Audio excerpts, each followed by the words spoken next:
Wel, y cwbl wedi dwi'n meddwl bod yna gytundeb eitha eang yn byd hyn, bod collwyd cyfle, all rhoi bai ar hyn neu bai ar llall, ond fe gollwyd cyfle, ac wrth gwrs oedd hi'n siom i bawb oedd ynglyn â'r cynllun, ac yn y llyfr dwi'n trio delio'r peth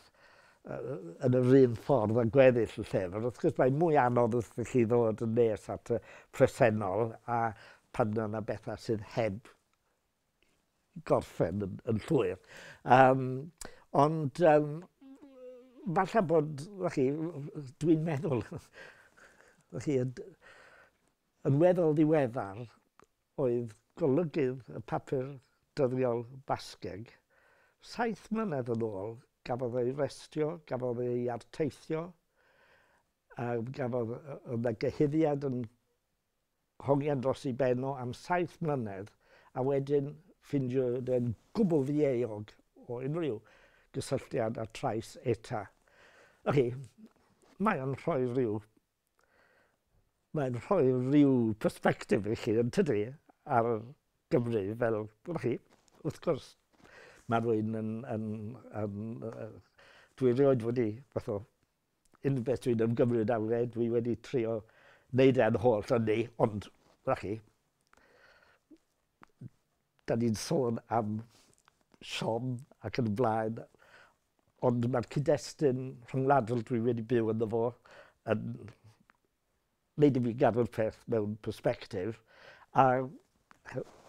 ar wahân i hynny dwi'n meddwl bod hi yn lle mae gweithredu'n gymdeithasol yn mynd, dwi'n credu'n fawr bod mae'r amseroedd yn cynnig cyfleoedd, maen nhw'n hefyd yn darnio cyfleoedd, a dwi'n ddyn y don nesaf yn edrych na byw efo'r don o'r blaen. Am ddiwedd un y llyfr, lle dwi'n sgwennu llythyr at Clywed y Basg, dwi'n arben rhyw glais ar un pedwar prom ac yn edrych ar y tonau. Fi'n dweud fel cenedlaethau dirifedi daear, mae'r cenedlaethau newydd yn dod i mewn, ac yn yr un ffordd mae'r tonau hanes yn dod mewn, a maen nhw'n fydd mewn gyfleoedd, falle ddim yr un cyfle, falle ddim yn hir cyn daw'r cyfle yna, ond dyna'r gweledigaeth o hanes sy gen i.